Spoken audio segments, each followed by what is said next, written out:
വിശുദ്ധ യൗസേപ്പിതാവിന്റെ തിരുനാൾ ദിനത്തിൽ കത്തോലിക്ക വിശ്വാസികൾക്കും ക്രൈസ്തവ സമൂഹത്തിനും ആശംസകൾ നേർന്ന അമേരിക്കൻ പ്രസിഡന്റ് ഡൊണാൾഡ് ട്രംപ്. യേശുക്രിസ്തുവിന്റെ വളർത്തുപിതാവായ വിശുദ്ധ യൗസേപ്പിതാവ് ഒരു മാതൃകാപരമായ പിതാവിനും ഭർത്താവിനും തൊഴിലാളികൾക്കും ഉത്തമ ഉദാഹരണമാണെന്ന് പ്രസിഡന്റ് തന്റെ സന്ദേശത്തിൽ ഓർമ്മിപ്പിച്ചു. അംഗീകാരങ്ങളോ പ്രശസ്തിയോ ആഗ്രഹിക്കാതെ ദൈവഹിതത്തിനെ പൂർണ്ണമായും കീഴടങ്ങി കുടുംബത്തെ സംരക്ഷിച്ച യൗസേപ്പിതാവിന്റെ നിശബ്ദമായ ത്യാഗങ്ങളെ ട്രംപ് പ്രകീർത്തിച്ചു. കഷ്ടപ്പാടുകളിലും അനിശ്ചിതത്വങ്ങളിലും ധാർമ്മിക ധൈര്യത്തോടെയും വിനയത്തോടെയും കുടുംബത്തെ നയിച്ച അദ്ദേഹം രക്ഷാകര ചരിത്രത്തിൽ സുപ്രധാന പങ്കുവഹിച്ച വ്യക്തിയാണെന്ന് ട്രംപ് കൂട്ടിച്ചേർത്തു.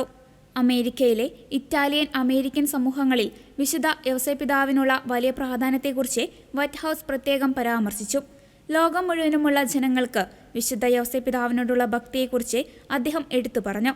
രാജ്യത്തെ പള്ളികളിലും വീടുകളിലും വിശുദ്ധന്റെ മാധ്യസ്ഥത്താൽ നടന്ന അത്ഭുതങ്ങളെ വിശ്വാസികൾ അനുസ്മരിക്കുന്നതായും അദ്ദേഹം ചൂണ്ടിക്കാട്ടി. അതേസമയം രാജ്യത്ത് സമീപകാലത്ത് കണ്ടുവരുന്ന തീവ്രമായ സാംസ്കാരിക മാറ്റങ്ങളിൽ പ്രസിഡന്റ് ആശങ്ക പ്രകടിപ്പിച്ചു.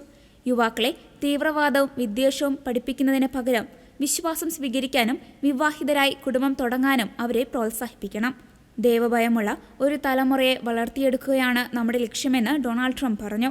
വിശ്വാസം, കുടുംബത്തോടുള്ള സ്നേഹം, മാനുഷിക സ്വാതന്ത്ര്യം എന്നീ കാലാതീതമായ മൂല്യങ്ങൾ മുറുകെ പിടിച്ചുകൊണ്ട് ഉജ്ജ്വലമായ ഒരു ഭാവി കെട്ടിപ്പടുക്കുമെന്ന് ഉറപ്പു നൽകിയാണ് സന്ദേശം അവസാനിക്കുന്നത്. വീടുകളിലും പള്ളികളിലും പൊതു ഇടങ്ങളിലും വിശുദ്ധ യൗസേപ്പിതാവ് നൽകിയ പൈതൃകം സംരക്ഷിക്കാൻ ഭരണകൂടം പ്രതിജ്ഞാബദ്ധമാണെന്നും അദ്ദേഹം അറിയിച്ചു.